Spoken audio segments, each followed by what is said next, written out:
Well, Justin Castro, the Prime Minister of Canada, was a teacher before he became the stellar force of politics he is now. And as a teacher, apparently he's been giving lessons, because it very much looks like Keir Starmer was taking notes from his governance up to as much as 5 years ago.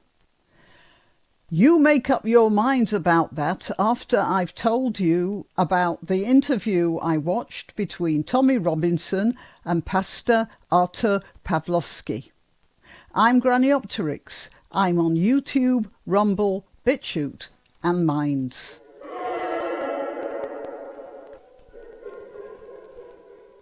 Well, I did have a very heavy day on Friday, and I was still shattered on Saturday, and so I decided to take the day off and felt a bit guilty about it.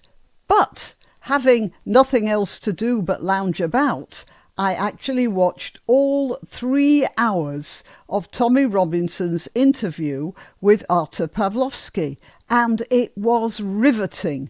I'm not going to subject you to 3 hours of it. You can do that yourself. I'll leave the link in the description. It was not only riveting, but horrifying. And there were many situations. I mean, both of these men have been bullied by the state, and they were sitting there reminiscing about how they'd been bullied. I think Tommy said to Artur something like, well, when they cuffed your hands behind your back, did they twist your wrists so it would twist your shoulder and leave you like that for hours? And Pawlowski said, yeah. They were reminiscing about it in such a matter-of-fact way.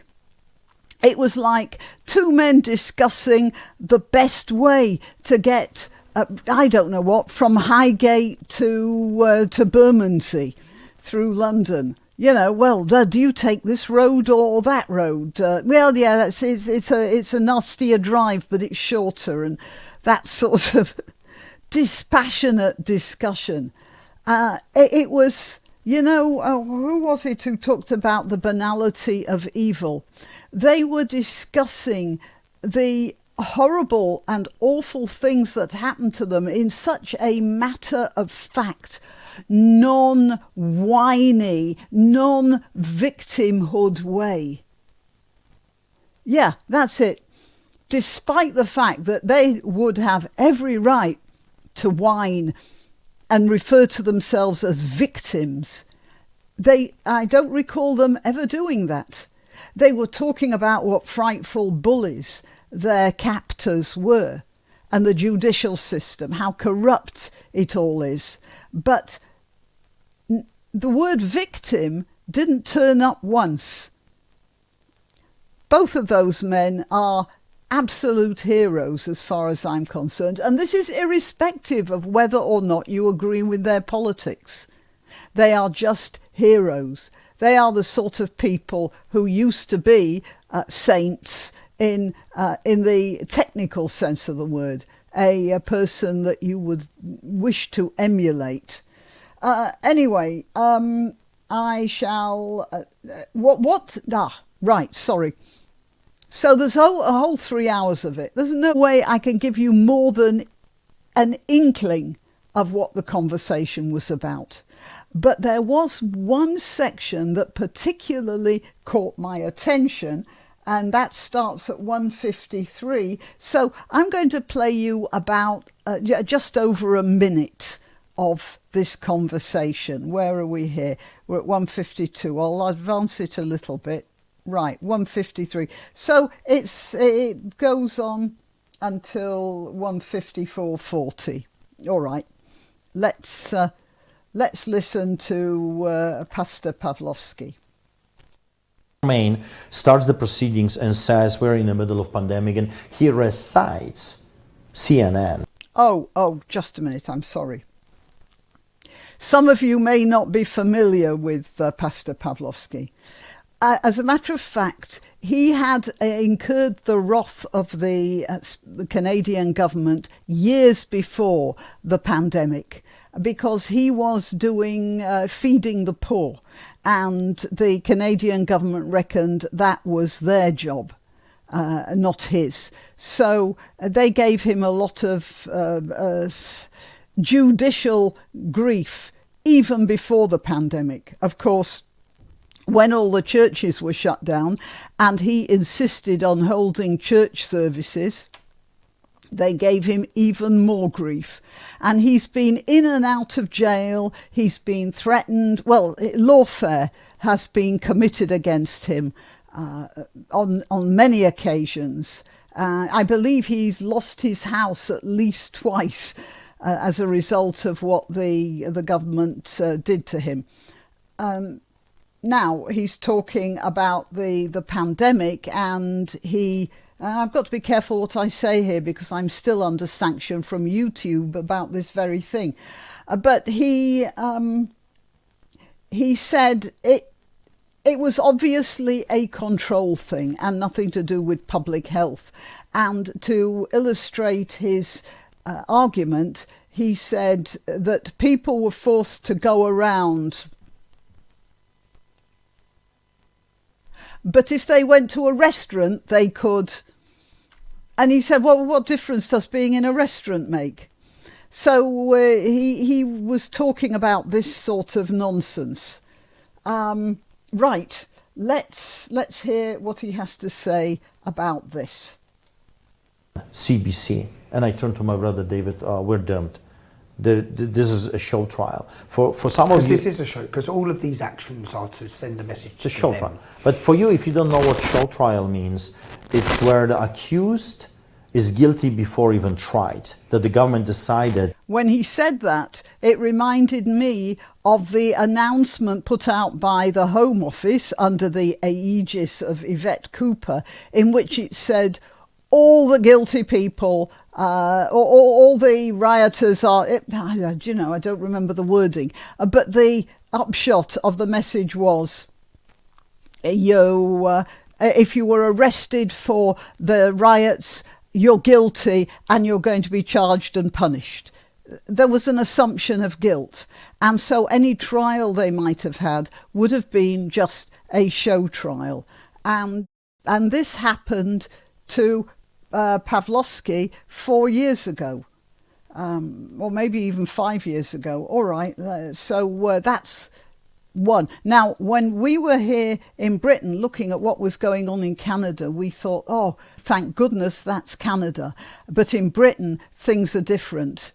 And it turns out we just took a bit longer to develop that because it's here now. That you're already finished, you're done. It doesn't matter what is your defense, it means nothing. You're already guilty according to the government. Before a judge or a jury? It doesn't matter. We were before the judge, but okay. It doesn't matter, it's all decided. Okay. So I was right. I went to the States. I spent 4 months in the United States touring around, telling Americans what's coming their way. So you spend 3 days on remand. What happens when you get to court? So the judge released us on bail. Okay. And we faced all those nonsense charges. The charges were, I've never even heard that you can be charged with something like this, but inciting people to come to church, officiating in illegal gathering, and participating in illegal gathering. Doesn't that sound familiar with the sort of charges that have been levelled at ordinary, mostly working class white people here in Britain after the summer disturbances? The wording, I always tell the people, pay attention to the words, because those are identical words that the Nazis were using and the Soviets were using. Illegal gathering, gangsters, lawbreakers, troublemakers, bandits. Right.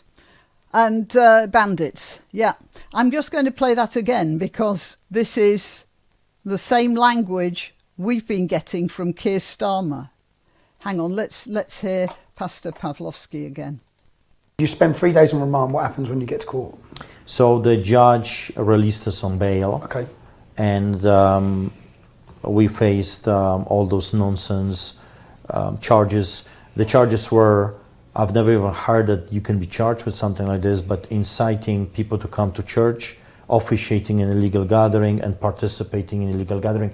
The wording, I always tell the people, pay attention to the words, because those are identical words that the Nazis were using and the Soviets were using. Illegal gathering, gangsters, lawbreakers, troublemakers, bandits. Far-right thugs.